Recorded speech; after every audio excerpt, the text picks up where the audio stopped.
క్రైస్తవ సమాజ అభ్యున్నతి కోసం ప్రభుత్వం కృషి చేస్తోందని ప్రభుత్వ విపాది శ్రీనివాస్ తెలిపారు. అగ్రహారంలో నిర్వహించిన రాజన్న సిరిసిల్ల జిల్లా పాస్టర్స్ అసోసియేషన్ నూతన కార్యవర్గ ప్రమాణ స్వీకార మహోత్సవానికి ఆయన ముఖ్య అతిథిగా హాజరయ్యారు.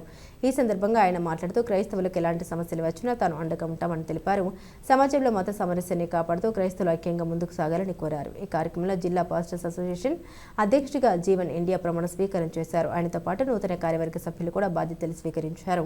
ఈ కార్యక్రమంలో వరంగల్ నుండి వచ్చిన పాస్టర్ జెర్సన్ అబ్రహం దైవ ప్రసంగం చేసి క్రైస్తవులు ఐక్యంగా ఉండి కష్టాలను ఎదుర్కోవాలని పిలుపునిచ్చారు. జిల్లా నలుమూలల నుండి క్రైస్తవులు, ప్రజాప్రతినిధులు, అధికారులు భారీగా హాజరయ్యారు.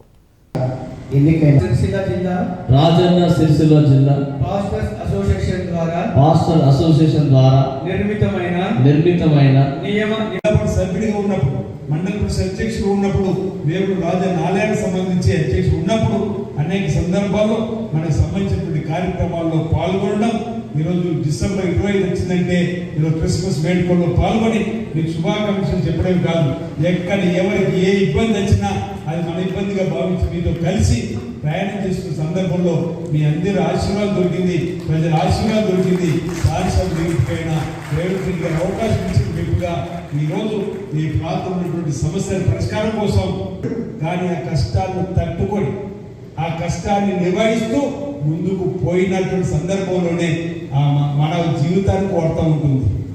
ఎన్ని కష్టాలు వచ్చినా నాకంటూ అవకాశం వస్తుందా దేవుడి స్థితి చెప్పిన బాగుంటుంది. ముందుకు పోతుంటే ఏ చెట్టుకంత కాలంటారు.